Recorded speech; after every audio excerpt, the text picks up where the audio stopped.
بسم اللہ الرحمن الرحیم۔ ہمارے اکثر فیصلے غصے میں، جذبات میں ہو جاتے ہیں، جلد بازی میں ہو جاتے ہیں، پھر اس فیصلے کی فصل ہمیں مستقبل میں کاٹنا پڑتی ہے۔ اگر ہم اپنے فیصلے حالات و واقعات پر نگاہ ڈالتے ہوئے، مستقبل کو مد نظر رکھتے ہوئے اپنے فیصلے کرنے چاہیے۔ آج سے 450 سال پہلے بھی ہندوستان کی ملکہ شہنشاہ جہانگیر کی بیوی نور جہاں نے بھی ایک فیصلہ کیا تھا جس کا کہ اسے خمیازہ بھگتنا پڑا۔ وہ کیا فیصلہ تھا اس کے بارے میں آج ہم آپ سے بات کریں گے۔ ہمارے اکثر فیصلے تو جو ہے وہ گھریلو خواتین کرتی ہیں، ہم تو صرف اسے امپلیمنٹ کرتے ہیں۔ تو ایک پاور خواتین کے پاس ہوتی ہے، لیکن وہ پاور فیصلہ کرنے کی وہ مرد ہی کی دی ہوئی ہوتی ہے۔ انہی پاور کا استعمال کرتے ہوئے جب وہ فیصلہ کرتی ہیں تو پھر اس کے نتائج اس فیصلے کے مطابق ہی آتے ہیں۔ یہ پاور کم اس وقت ہوتی ہے جب پاور دینے والا اس دنیا سے چلا جائے اور وہ خاتون بیوہ ہو جائے۔ ایک خاتون جسے آپ دیکھ رہے ہیں کہ وہ شہنشاہ جہانگیر کے پاس بیٹھی ہوئی اس ماتابی میں بڑے ہی حسین منظر میں چاند اور ستاروں کا اور آسمان کا نظارہ لے رہی ہیں۔ ان کی زندگی بڑی کٹھن مراحل سے گزری ہے۔ آج سے 450 سال پہلے ایک خاندان جو ایران سے ہجرت کر کے آتا ہے تو یہ لڑکی ماں کے پیٹ میں اس وقت ہوتی ہے اور قندھار میں پیدا ہو کے پھر یہ خاندان پہنچتا ہے شہنشاہ اکبر کے دربار میں اور دربار تک انہیں رسائی مل جاتی ہے۔ یہ خاندان مشتمل ہوتا ہے 2 بہنوں پر، 2 بھائی پر۔ ان میں ایک بہن اور ایک بھائی یہ قابل ذکر ہے، تاریخ میں انہی کا ذکر زیادہ ملتا ہے۔ بھائی ہے ابو الحسن جنہیں بعد میں آصف خان کا خطاب ملا، اور بہن ہے مہر النساء جنہیں بعد میں خطاب ملتا ہے نور جہاں کا۔ آصف حسن ہم عمر ہے شہنشاہ جہانگیر کے، دونوں کی تاریخ پیدائش 1569 ہے، 1569، اور مہر النساء جو نور جہاں بنتی ہے اس کی تاریخ پیدائش ہے 1577، 1577۔ تو اس طریقے سے 8 سال چھوٹی ہیں یہ شہنشاہ جہانگیر سے اور اپنے بھائی آصف خان سے۔ ان کی پرورش محل میں ہوتی ہے، اور یہاں پر چونکہ ان کے والد غیاث الدین پڑھے لکھے اور علمی شخصیت ہے جو سیاسی معاملات سے کافی معلومات رکھتے ہیں، اور ان کی کافی ماہرانہ رائے شہنشاہ اکبر کے کام آتی ہے، تو انہیں بھی اعلیٰ رتبہ دے دیا جاتا ہے۔ اور مہر النساء جو نور جہاں ہیں ان کی پرورش میں عربی، فارسی، فن موسیقی یہ انہیں دیا جاتا ہے، اور یہاں تک کہ رقص کی تعلیم بھی انہیں دی جاتی ہے۔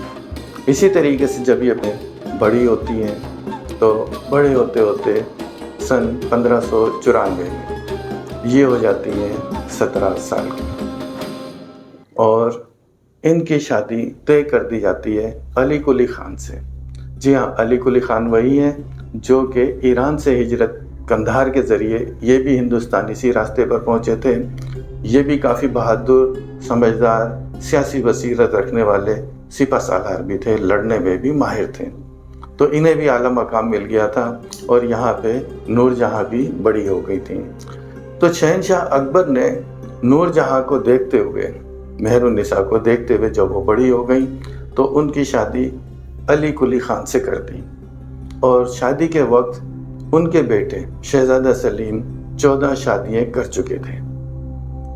تو ہو سکتا ہے کہ شہنشاہ اکبر نہیں چاہتے ہو کہ یہ ملکہ بنے ہونے والی۔ اس طریقے سے ان کی شادی کر کے پھر ان کا ٹرانسفر کر دیا جاتا ہے بنگال میں، علی قلی خان شیر افغن کا۔ شیر افغن انہیں اس وقت خطاب ملتا ہے جب یہ شہنشاہ جہانگیر کی شہزادہ سلیم کی ایک چیتے کے حملے میں ان کی جان بچاتے ہیں۔ بہرحال دن اسی طریقے سے گزرتے چلے گئے، اور سن آتا ہے 1605 کا۔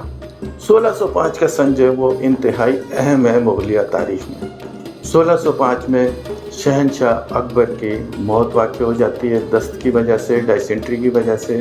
1605 میں شہزادہ سلیم کی پہلی بیوی منبوع ڈیجی جو کہ خسرو مرزا کی ماں تھی، وہ خودکشی کر لیتی ہے بہت زیادہ افیم کھا کر۔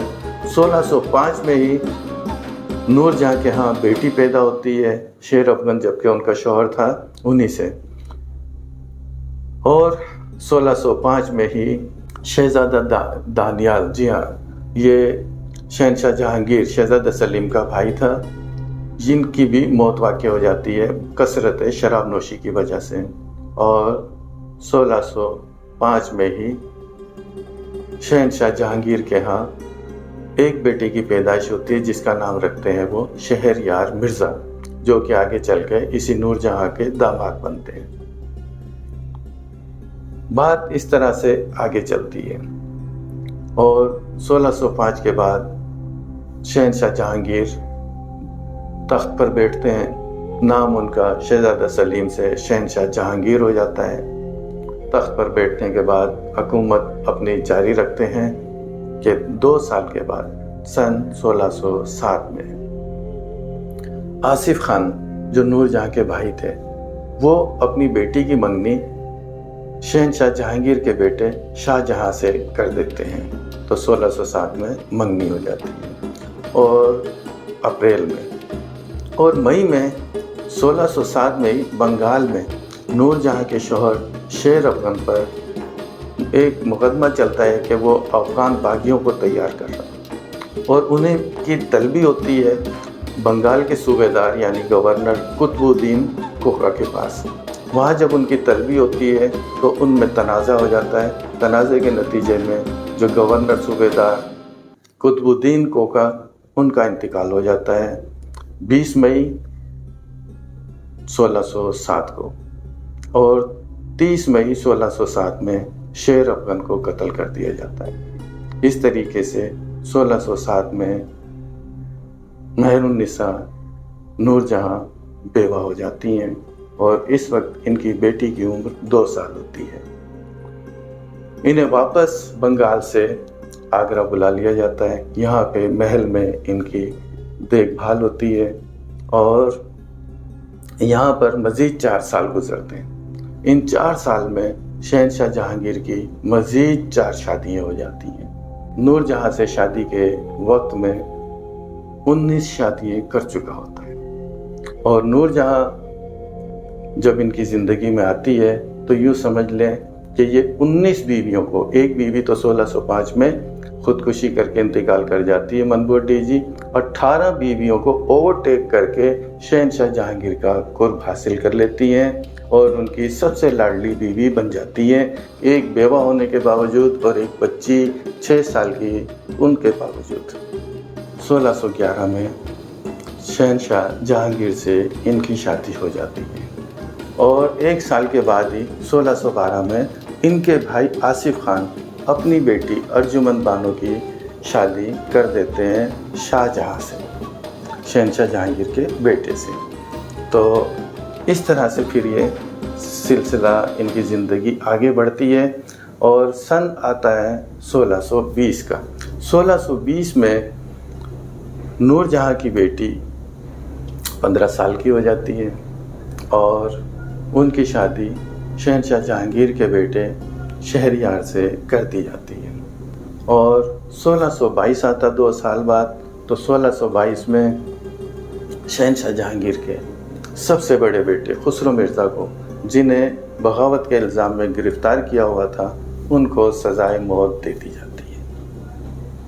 اور 1623 میں جودھا بائی کا انتقال ہو جاتا ہے۔ 1623 کے بعد جودھا بائی کے انتقال کے 4 سال کے بعد شہنشاہ جہانگیر بھی اس دنیا سے رخصت ہو جاتے ہیں۔ تو 1627 اور 1611 اس عرصے میں 16 سال کے عرصے میں شہنشاہ جہانگیر مزید کوئی شادی نہیں کرتا، اور اپنی لاڈلی بیوی کے ساتھ زندگی گزارتا ہے۔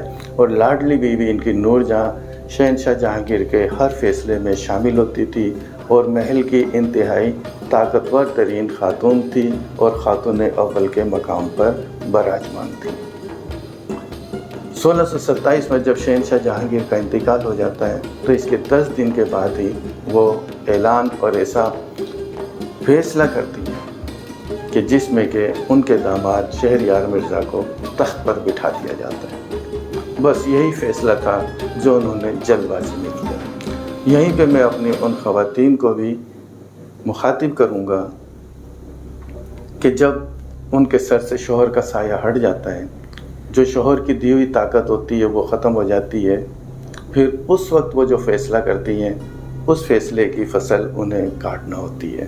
تو اپنے ارد گرد کے ماحول کو دیکھتے ہوئے، وسیع نظری سے دیکھتے ہوئے فیصلہ کریں، کیونکہ جو آپ کی طاقت تھی آپ کے شوہر کی وجہ سے، وہ طاقت اب آپ میں نہیں رہے گی۔ تو اب آپ فیصلہ کرنے سے پہلے ذرا اس ہسٹری کو دھیان میں رکھ لیجئے کہ 28 اکتوبر 1627 کو شہنشاہ جہانگیر کا انتقال ہوتا ہے۔ ایک انتہائی دکھ کی گھڑی ہوتی ہے کہ نور جہاں دوسری مرتبہ بیوہ ہو جاتی ہے، اور شہنشاہ جہانگیر کا جو قرب انہیں حاصل تھا، جس کی وجہ سے انہیں طاقت تھی اور محل پر راج تھا، وہی طاقت چلی جاتی ہے۔ تو یہ سوچتی ہیں کہ اب میں طاقت اپنے داماد کے ذریعے حاصل کروں گی۔ تو 10 دن کے بعد ہی 7 نومبر 1627 کو اپنے داماد کو تخت پر بٹھانے میں کامیاب ہو جاتی ہیں، اور 2 مہینے 12 دن کے بعد 19 جنوری 1628 کو انہی کا بھائی، جس نے ان کے ساتھ ہجرت کی تھی، آصف خان، جس کا پہلے نام ابوالحسن تھا، وہی نور جہاں کے داماد کو تخت سے اتارتا ہے اور اتار کر اندھا کر دیتا ہے۔ اور کیونکہ آصف خان کی بھی شاہ جہاں سے بڑی اچھی قرب تھا، اور شاہ جہاں کا اور ان کا ایک علیحدہ گروپ بنا ہوا تھا، اور شاہ جہاں تخت پر بیٹھ جاتے ہیں۔ تخت پر بیٹھنے کے بعد شہریار مرزا کو تخت سے جو اتارا تھا اسے اور ان کے ساتھیوں سمیت سب کا قتل کر دیتے ہیں، اور شاہ جہاں تخت پر بیٹھ جاتے ہیں۔ اور نور جہاں جو ایک طاقت حاصل کرنا چاہتی تھی داماد کے ذریعے، اپنی وسیع نظری نہ ہونے کی وجہ سے اپنا فیصلہ کرتے ہوئے اس نے ارد گرد کا ماحول اور طاقت کو نہ سمجھتے ہوئے اپنے داماد سے بھی ہاتھ دھو بیٹھتی ہیں۔ پھر نور جہاں کو ان کی بیٹی جو لاڈلی بیگم تھی، وہ دونوں ایک گھر میں، ایک محل میں لاہور میں ہی نظر بند کر دیا جاتا ہے۔ ان کا ماہانہ وظیفہ مقرر کر دیا جاتا ہے، اور اب بھی یہ مضبوط اعصاب کی خاتون بیوہ ہونے کے بعد بھی 18 سال زندہ رہی، اور اس وظیفے سے اپنے لیے خود ہی مقبرہ بھی اپنا بنا لیا لاہور شادرہ میں۔ تو جب آپ شادرہ جائیں گے وہاں پہ نور جہاں کا مقبرہ دیکھیں گے، تو یہ نور جہاں جو آپ کو ماتابی میں بیٹھے ہوئے شہنشاہ جہانگیر کے ساتھ چاند اور ستاروں کا نظارہ کر رہی ہیں، ان کی پوری زندگی کو دیکھیے کہ کس طریقے سے ان کے ایک فیصلے کی وجہ سے جو انہوں نے جلد بازی میں کیا، تو اس کی وجہ سے انہیں جو فصل کاٹنا پڑی کہ اپنی بیٹی وہ بھی بیوہ ہو گئی اور خود بھی بیوہ ہو کے زندگی ایک آئسولیٹ ہو گئی تھی، اور تنہائی میں زندگی گزارتے ہوئے انہوں نے گزار دی۔ اس طرح جلد بازی میں کیے گئے فیصلے سے نور جہاں اپنے داماد سے بھی ہاتھ دھو بیٹھتی ہیں، جس کی عمر ابھی صرف 23 سالہ تھی، اور اس داماد کو اس دنیا سے اس دنیا میں پہنچانے والا اسی کا بھائی تھا، کیونکہ آصف خان بھی اپنے داماد شاہ جہاں کو شہنشاہ بنتے ہوئے دیکھنا چاہتا تھا۔ تو وہ کامیاب ہو گیا، نور جہاں ناکام ہو گئی، اور شادرہ میں اپنی آخری آرام گاہ میں اپنے ہی بنا ہوئے مقبرے میں مدفون ہے۔ تو جب بھی آپ فیصلہ کریں وسیع نظری سے کریں، مستقبل میں اس کے کیا اثرات ہو سکتے ہیں اسے دیکھتے ہوئے کریں، جذبات میں، غصے میں فیصلہ نہ کریں، کیونکہ فیصلہ فصل کاٹنے سے ہے، اور تفصیل نہیں ہو، مفصل آپ کو معلومات نہیں ہو تو پھر فیصلہ نہ کریں۔ تو ان سب کا روٹ جو وہ ایک ہی ہے، فصل سے ہی فیصلہ ہے، فصل سے ہی فصیل ہے، جو کہ آپ کے فیصلے کے درمیان میں حائل ہوتی ہے کہ اس کے بعد آپ کی زندگی کیسی گزرے گی، اور تفصیل بھی اسی سے ہے اور مفصل بھی اسی سے ہے، قول فیصل بھی یہی ہے۔ اور اب